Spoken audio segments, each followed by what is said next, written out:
The technical person, ठीक है। और हम लोगों को, आप लोगों को as an SEO, as a digital marketer सिर्फ उसकी नो हाउ होनी चाहिए कि टेक्निकल पार्ट में क्या क्या कवर होता है, that's it. You are not going to do anything technically. Technical SEO के लिए आपको अपना थोड़ा सा कोडिंग एक्सपर्ट भी देखना होगा। If you are related to website development part, तो आपके लिए technical SEO is a good thing. होती कैसे है, है क्या इसके अंदर, क्या क्या हम तक अभी डिस्कस कर लेंगे।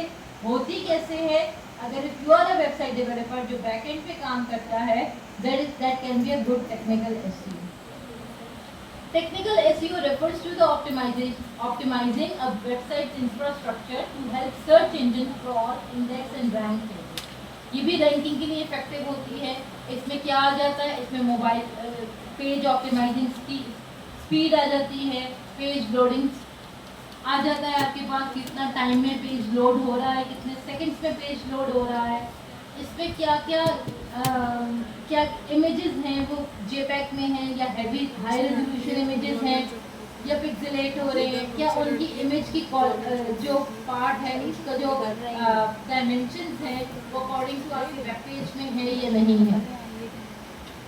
ठीक है, लेट्स वाइंड अप। आज एक ईमेल मार्केटिंग का टॉपिक रह गया, वो भी हम इसके बाद कवर कर सकते हैं, बिकॉज दैट इज, इसमें कोई भी इतना मुश्किल रॉकेट साइंस नहीं है, वी कैन डू इट।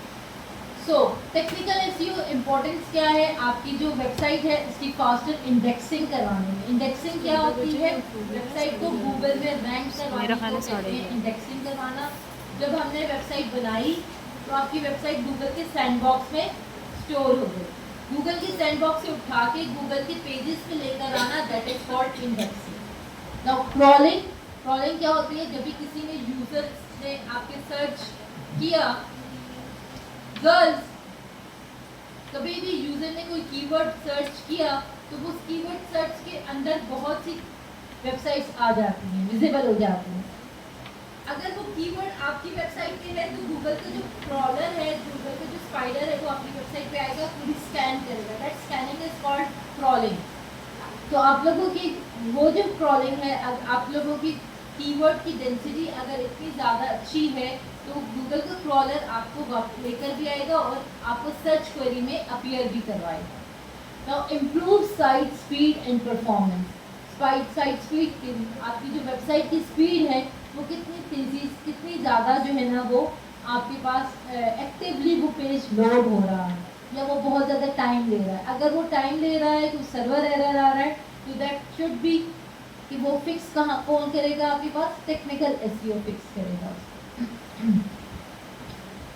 अब ये परफॉर्मेंस क्या, इसके कौन सी टूल्स हैं, इसके टूल्स भी हम डिस्कस करेंगे। Enhance user experience, user experience enhance करने के लिए ऐसा तो नहीं है कि कोई सेंटेंस जा रहा है और वो कट रहा है, कोई इमेज सही डिस्प्ले नहीं हो रही, that is called user experience. Help achieve higher search ranking, आपकी सर्च रैंकिंग्स को हायर करने में, क्योंकि ये भी सारा कीवर्ड से, मोबाइल पेज ऑप्टिमाइजेशन से, स्पीड की बात हो रही है, क्रॉलिंग की बात हो रही है, इंडेक्सिंग की बात हो रही है, कीवर्ड्स की बात हो रही है, तो आपकी वेबसाइट को रैंक कराने के लिए फिर टेक्निकल एसईओ एक मेजर पार्ट रोल प्ले करता है। ओके, लिस्ट ऑफ टेक्निकल कौन है, बस अगर आप लोगों ने बात करनी है ना तो आप बाहर जाके बात करें, ना मुझे डिस्टर्ब करें ना किसी और को।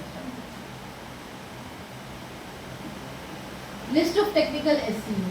टेक्निकल एसईओ क्या है, इसमें क्या क्या काम होते हैं। वेबसाइट स्पीड एंड परफॉर्मेंस, आपकी वेबसाइट की स्पीड जो है ना वो एटलीस्ट 2 सेकेंड से कम होनी चाहिए, 2.3 सेकेंड से 2.45 सेकेंड होनी चाहिए। इससे ज़्यादा अगर स्पीड होगी वेबसाइट की लोडिंग स्पीड, तो आपका यूज़र भाग जाएगा, किसी और वेबसाइट पे चला जाएगा। सिर्फ विदिन 2 सेकेंड आपकी वेबसाइट की स्पीड होनी चाहिए, 2 to 3 सेकेंड होनी चाहिए, that's enough maximum speed. Optimize your website loading speed by minimizing file sizes, leveraging browsing cache, and use a content delivery network, and optimizing server response time. आपकी जो website है, जो आपकी hosting हो रही होगी, वो किसी न किसी सर्वर से कनेक्ट होती है बैकएंड से।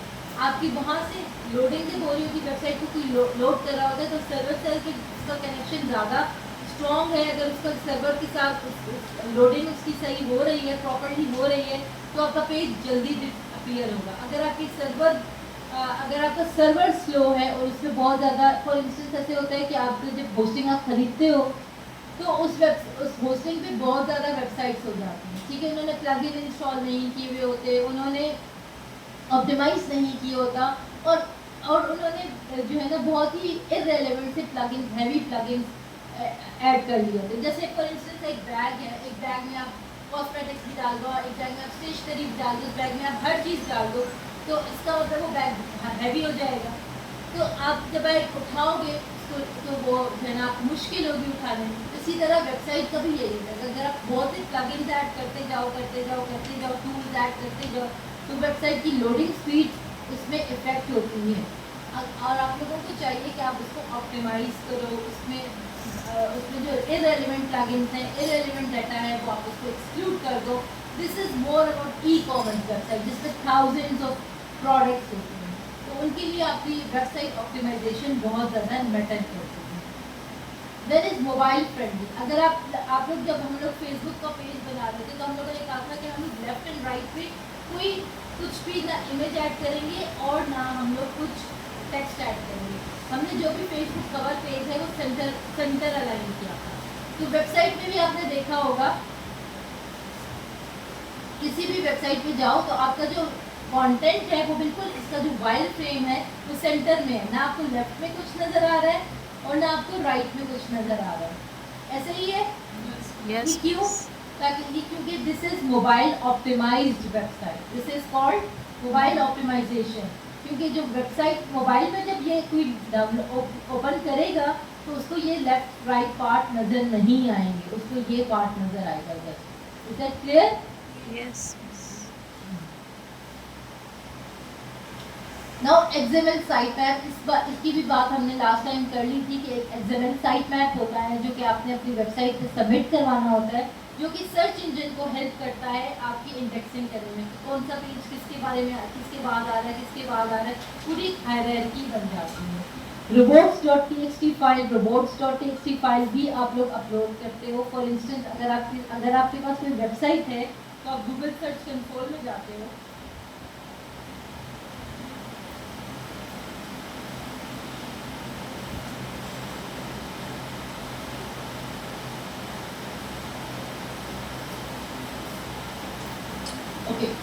यहाँ पे आप गूगल सर्च कंसोल में जाते हो, यहाँ पे आप देखते हो कि आपके पास साइट मैप्स हैं। यस, साइट मैप, इसमें जो आपके पास जो टेक्निकल टीम होती है, वेबसाइट टीम होती है, वही ये काम कर रही होती है बेसिकली। तो आपका जो टेक्निकल एसईओ पार्ट है, सिर्फ आपको नो हाउ होनी चाहिए कि क्या है, क्या होना चाहिए, और बाकी आपके पास काम कौन कर रहा होता है, जो आपकी टेक्निकल टीम होती है पूरी वही काम कर रही होती है। ओके,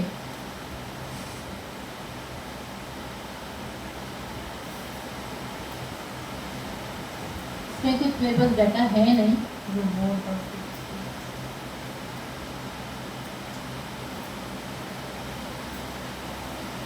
अच्छा ओके, यहाँ पे कुछ डाटा मिल जाएगा, वरना मैं आपको दिखाती हूँ कि reports.txt फाइल एक तो क्या होती है, वो जस्ट आपकी सर्च इंजन को, क्रॉलर को कंट्रोल करती है कि इसमें ये डाटा मौजूद है और that is relevant to the search query and you can please come. Crawler को अलाउ करती है कि वो आपकी वेबसाइट को स्कैन करे। और अगर आपने नो इंडेक्सिंग की होती, समटाइम्स हमारे पास जो वेबसाइट होती है हम उसके बहुत ही मल्टीपल पेजेस होते हैं, तो हम सब पेजेस को इंडेक्सिंग नहीं करवाते। क्यों नहीं करवाते? क्योंकि अगर गूगल के पास कोई सर्च क्वेरी आती है, और हम लोगों ने देखा था कि कोई सर्च क्वेरी आती है तो गूगल के पास कितना रिस्पॉन्स टाइम होता है, 0.24 सेकेंड्स, और उससे रिजल्ट देने होते हैं। अगर आप अपनी वेबसाइट का हर पेज इंडेक्सिंग करवाते हो तो आपके पास गूगल आपकी इतने 0.2 सेकेंड में सारे पेजेस को देखेगा, सारे पेजेस में क्रॉलिंग करेगा, सारे पेजेस में जाएगा और उसकी सर्चिंग करेगा। तो it will take more time, relevantly more time. तो उस टाइम लिमिट को अवॉइड करने के लिए हम सारे पेजेस इंडेक्सिंग नहीं करवाते। हम अपने home page, services page, about page, contact page, ये 4 पेजेस होते हैं जो कि हम लोग इंडेक्सिंग करवाते हैं। ऑल्दो हमारे पास बाकी पेजेस भी होते हैं, फॉर इंस्टेंस आपके पास हो गया विजन मिशन का पेज, या अभी, लेकिन वो नो इंडेक्सिंग में आते हैं क्योंकि उसकी कोई इतनी इम्पोर्टेंस है नहीं, राइट? तो जब आप ई कॉमर्स वेबसाइट बनाते हो उसमें आप लोग देखते हो कि आप लोगों ने कौन से पेजेस को इंडेक्सिंग करवाना है, गूगल को सबमिट करवाना है, और कौन से पेजेस में नो इंडेक्सिंग करवाना है। कैनोनिकलाइजेशन ये होती है कि अगर आप डुप्लीकेट कंटेंट है तो आप कैनोनिकल टैग लगा लेते हो। ये एक टैग कहलाता है। एक आपके पास एक काइंड ऑफ कोड है जो कि आपके पास अगर कोई दो पेजेस एक टाइम, आपने पहले होम पेज बनाया, आपको होम पेज में कुछ कहा कि ये नहीं, अब मैं इसमें थोड़ी सी चेंजेस कर दूँ, आपने दोबारा पेज बना लिया, बजाय ये कि आपने पहले वाले होम पेज में चेंजेस किए, आपने दोबारा पेज बना लिया, तो अब आपके पास डुप्लीकेट कंटेंट है। तो अब आपके जो गूगल है, गूगल में दो पेजेस शो हो रहे होंगे, दो होम पेजेस शो हो रहे होंगे, तो आप उसमें कैनोनिकल का टैग लगा लेते हो कि this both pages are same. URL structure आपके पास नीट होना चाहिए, क्लीन होना चाहिए। यूआरएल स्ट्रक्चर भी ई कॉमर्स वेबसाइट के लिए बहुत इंपॉर्टेंट है। जैसे हम लोगों ने और हम बनाते कैसे हैं, हम ये बनाते हैं ऑन पेज एसईओ वाले जब स्लग बनाते हैं तो ये साइड ट्रैक हम लोग खुद करते हैं। अगर फॉर इंस्टेंस आप दराज पे कोई काम कर रहे हो, दराज की किसी कैटेगरी पे आप जाते हो, कोई कैटेगरी बताओ, फोन एक्सेसरीज,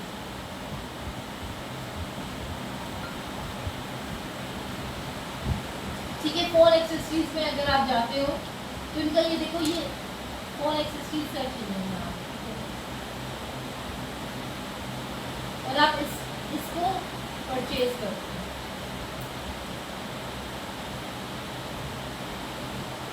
यहाँ पे आते हो, हेल्थ एंड ब्यूटी पे आते हो, फिर पर्सनल केयर पे आते हो, फिर आई केयर पे आते हो। तो ये जो एक चीज़ कैटेगरी वाइज इन्होंने डिवाइड की है, कैटेगरी और फिर उसके बाद सब कैटेगरी और उसके बाद उसके अलावा उसके बाद फिर एक और कैटेगरी, तो आपके पास ये जो चीज़ है ये आपके पास क्या कहलाती है, ये आपके पास कहलाती है आपका यूआरएल स्ट्रक्चर बनाती है। अब देखो, अगर आपके यूआरएल स्ट्रक्चर में कोई नंबर है, कोई ऐसा, तो क्या ये फ्रेंडली है, यूज़र फ्रेंडली है? नहीं, यूज़र फ्रेंडली नहीं है। तो आपकी वेबसाइट का जो स्ट्रक्चर होना चाहिए वो हमेशा यूज़र फ्रेंडली होना चाहिए, उसमें कोई नाम ना आए। फॉर इंस्टेंस इसको पता है कि ये कैटेगरीज है, उसके बाद क्वेरी क्या थी, आइज एंड केयर, फिर उसके बाद सर्विसेज थी और, तो ये आपके पास जो ये यहाँ से चीज़ आ रही है, एक हायरार्की बनी है, category, subcategory and then product, that should be clean and that should be neat. HTTPS क्या होता है? अगर आपकी वेबसाइट पे एक सिक्योरिटी लेयर इंस्टॉल है तो आपके पास जो वेबसाइट है वहाँ पे आ जाएगा HTTPS, लॉक बना हुआ आ जाएगा, एस लिखा हुआ आ जाएगा। और जब आपके पास अगर यहाँ पे कोई सिक्योरिटी लेयर इंस्टॉल नहीं है तो ये आपके पास URL स्ट्रक्चर होगा HTTP का। अब HTTP और HTTPS में क्या फर्क है? S से आपके पास सिक्योरिटी लेयर इंस्टॉल, आपको प्लगइन इंस्टॉल करना पड़ता है सिक्योरिटी लेयर पर।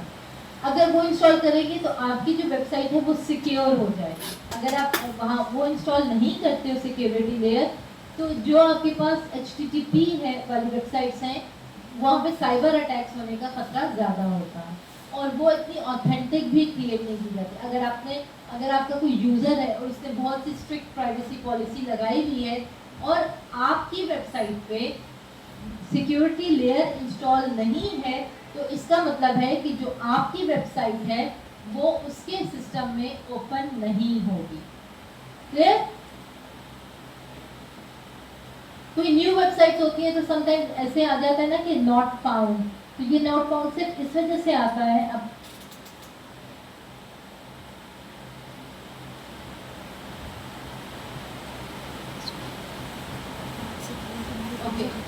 फॉर इंस्टेंस ये है admission.edu.edu, इसको हम देखते हैं, इसमें भी HTTP है। कोई भी ऐसी वेबसाइट को आप देखो तो सब में सिक्योरिटी लेयर लगी हुई है ताकि सब कोई भी साइबर सिक्योरिटी से इफेक्टेड ना हो। ऐसी कोई भी वेबसाइट आपको बहुत ही कम मिलेंगी और अगर मिलेंगी तो वो न्यू वेबसाइट्स होंगी, वो ऑथेंटिक कंसिडर नहीं की जाती। Now the next is website crawling and indexing।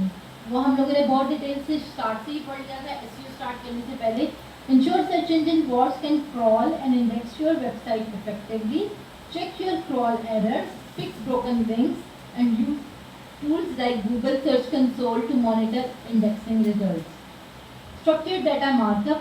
Markup एक लैंग्वेज है, XML लैंग्वेज टाइप की लैंग्वेजेस होती हैं, वो क्या करती हैं आपके डाटा को स्ट्रक्चर्ड कर देती हैं। जैसे अभी हमने दराज की वेबसाइट देखी, कैटेगरी, सब categories and product. Implement structured data using schema.org markup to provide additional context to search engines and enhance redirects क्या होते हैं? 301 और 302 रीडायरेक्ट जब लग जाते हैं तो इसका मतलब है कि आपके जो ओल्ड एंड आउटडेटेड URL, जब अभी हमने बात की थी कि होम पेज की, तो होम पेज अगर आप रिपीटेडली दोबारा से बना रहे हो, अपडेट बना रहे हो, तो न्यू होम पेज पे आपने 301 का अपने ओल्ड पेज पे 301 का रीडायरेक्ट लगा रहे हो। रीडायरेक्ट से क्या होगा, अगर आपके कोई पुराने वेब पेज को क्लिक करेगा तो वो पेज तो आपने डिलीट कर दिया, अगर आपने उस पर रीडायरेक्ट लगाया है तो वो न्यू पेज पे ले जाएगा। अगर आपने रीडायरेक्ट नहीं लगाया तो वो आपके पास, आपके यूजर के पास ये आ जाएगा, this page is not more available, this page is deleted by the web hosting services. तो अगर आप लोग कोई भी पेज अगर अपडेट कर रहे हो, आप उसमें चेंजेस लेकर आ रहे हो, तो आप उसमें एक रीडायरेक्ट लगा लो, क्योंकि गूगल की इंडेक्सिंग में एटलीस्ट 3 मंथ्स तक वो पेज पड़ा रहेगा अगर आपने डिलीट भी कर दिया, ठीक। और आपका यूज़र उस पेज पे जब आएगा, उसको फाइंड आउट करेगा, उसको ओपन करेगा, तो अगर आपने 301 का रीडायरेक्ट लगाया हुआ है तो वो न्यू पेज पे लेके जाएगा। अगर आपने कोई रीडायरेक्ट नहीं लगाया हुआ तो उसके पास पेज डिलीटेड आ जाएगा। हाँ जी, ये दोनों रीडायरेक्ट्स जो है ना, ये इस चीज़ के लिए कि अगर आपके पास कोई ओल्ड डाटा है, आउटडेटेड है, तो आपको न्यू पेज ट्रैफिक को डाइवर्ट करना। पेजिनेशन क्या होती है? Implement proper pagination technique. आप किसी भी पेजिनेशन पे आप नंबर ऑफ पेजेस लगा रहे हो, जैसे आप गूगल पे जाते हो तो आपके पास गूगल पे भी पेजिनेशन हुई है 1 2 3, ये देखो आपके पास पेजिनेशन हुई 1 2 3 4 5 6। तो आप अपनी वेबसाइट पे भी पेजिनेशन लगाते हो। कैसे लगाते हो? आपके पास ये कोड है REL = next previous, ताकि आपके पास जो वेबसाइट की इमेजेस है वो स्ट्रक्चर्ड फॉर्म में है कि पहले कौन सा ओपन होना है, फिर कौन सा होना है। अगर आप लॉन्ग फॉर्म ऑफ ब्लॉग्स लिखते हो तो फर्स्ट पहले ब्लॉग कौन सा होगा, फिर दूसरा ब्लॉग कौन सा होगा, फिर तो आप इसको स्ट्रक्चर्ड बनाने के लिए ये एक टैग है, जो एक टैग यूज़ होता है बैक साइड पे, बैक एंड पे, और वो यूज़ करते हैं technical teams, and that is called pagination. Now come towards the hierarchy and site architecture. Site architecture हमने पहले भी बात की थी। Hierarchy आपके पास होनी चाहिए। Ensure your website has a clear hierarchy and logical site structure, making it easy for users and search engines to navigate. Schema markup क्या होता है? Schema markup एक plugin है, आजकल easily plugin इंस्टॉल मिल जाते हैं। आप उसको plugin को इंस्टॉल करते हो और आप अपने उसमें relevant information डाल देते हो। लोकल बिजनेस में वही लोकल इन्फॉर्मेशन, ताकि आपका जो बिजनेस है, आपका लोकल बिजनेस पे आपने जो बनाया हुआ है अपना पेज यहाँ पर, तो वो आपकी वेबसाइट के साथ कनेक्टेड रहे, वरना आपका बिजनेस पेज सेपरेट रहेगा और आपकी वेबसाइट सेपरेट रहेगी। नाउ एक्सेसिबिलिटी की बात हमने तब भी की थी जब हम इंस्टाग्राम पे इमेजेस अपलोड करते हैं, रील्स अपलोड करते हैं, तो वहाँ पे अगर कुछ चीज़ अनअवेलेबल होती है, हम ये श्योर करते हैं कि वहाँ पे हमने ऑल टेक्स्ट दिया हो, ताकि अगर कोई चीज़ अनेबल टू लोड है तो वो चीज़ वहाँ पे उसकी बजाय कोई और चीज़ अपीयर हो जाए और एरर ना आए। तो सेम ऐसे ही एक्सेसिबिलिटी हम वेबसाइट पे भी करते हैं, क्योंकि हमारे पास अगर यूजर्स हों विद डिसेबिलिटीज़, तो एक्सेसिबिलिटी गाइडलाइंस को यूज़ करके उनके वो ऑल टेक्स्ट लेकर इमेजेस और HTML में हम सबमिट करवा देते हैं। वेबसाइट सिक्योरिटी भी हम implement security measures, SSL certificate that is called HTTPS जो आ जाता है, दैट इज इंस्टॉल करना वो बहुत इंपॉर्टेंट है। Analytics and tracking, Google analytics integrate करना, और जैसे हमने मेटापिक्सल की बात की थी फेसबुक पे, ये सब छोटे छोटे टैग्स हैं जो कि आपकी वेबसाइट के बैक एंड पे होनी चाहिए। सर्च कंसोल एक ऐसा टूल है जिससे अगर आपकी वेबसाइट कनेक्ट होगी, अगर आपकी प्रॉपर्टी कनेक्ट होगी, तो आप अपनी वेबसाइट का प्रॉपर ऑडिटिंग कर सकते हैं। Now there is another tool जो आपका प्लगइन में है that is called Lighthouse, Google Lighthouse की। आप उसकी अगर आप कोई भी वेबसाइट ओपन करते हो फिक्स डाउन पे, अब हम इसका टेक्निकल एनालिसिस कर सकते हैं। हम अपने इसके प्लगइन पे जाते हैं, ठीक है, वेबसाइट ओपन की, हमने प्लगइन पे गए, हम देखते हैं कि मोबाइल पे और डेस्कटॉप दोनों पे उसका क्या क्या क्या उसमें है। तो हम इसे बताते हैं परफॉर्मेंस, एक्सेसिबिलिटी, बेस्ट प्रैक्टिस और एसईओ, हम क्या देखना चाहते हैं। ठीक, हम इसको कहेंगे जनरेट रिपोर्ट।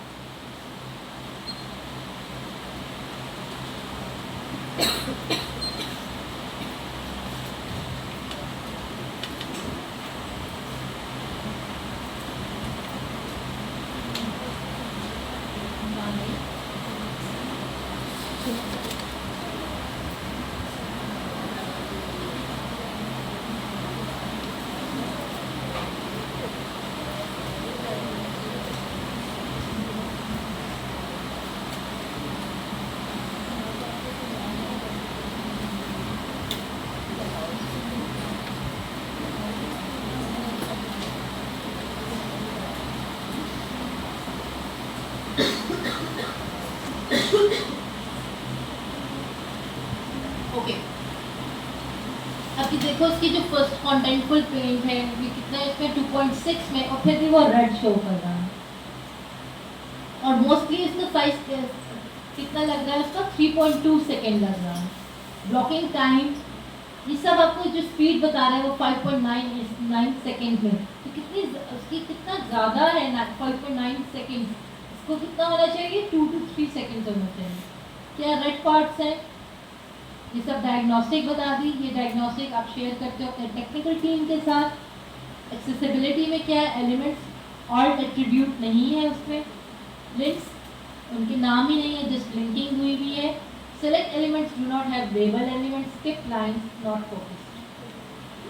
तो ये कुछ फोकस है। अगर आप इसी तरह अब इनकी देखो ऑन पेजेस की जो बेस्ट प्रैक्टिसेस हैं उस पर क्या किया हुआ है, इन्होंने अपनी ये जो बेस्ट प्रैक्टिसेस हैं वो भी बताई हैं। एसईओ की 77% है। लिंक्स आर नॉट कॉलेबल, मतलब लिंक्स जो है वो एक्टिव लिंक्स नहीं है, लिंक्स डिलीट हो गए हैं, तो आप इसको चेंज कर सकते हो। कौन कौन सी लिंक वो भी इसने बताए हैं। अब ये शेयर करते हो अपनी टेक्निकल टीम के साथ और आप उनकी बता दो कि ये ऐड करना है।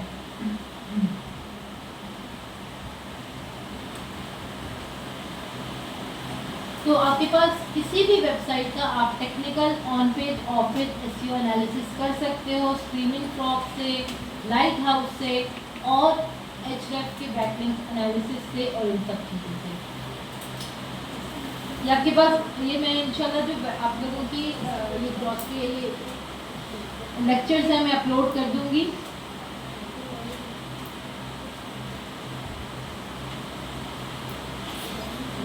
आप लोग इसको डिटेल से पढ़ लेना और आप लोग इन कोड को आप लोगों को अगर आप लोग किसी वेबसाइट अगर आप वेबसाइट डेवलपर भी हो, टेक्निकल पर्सन भी हो, तो आप लोगों को पता होना चाहिए कि कौन सा टैग यूज़ होना है, कौन सा जो रीडायरेक्ट कोड है वो किस चीज़ के लिए यूज़ होता है, 301, 302 और 404, ये सब चीज़ें क्या हैं।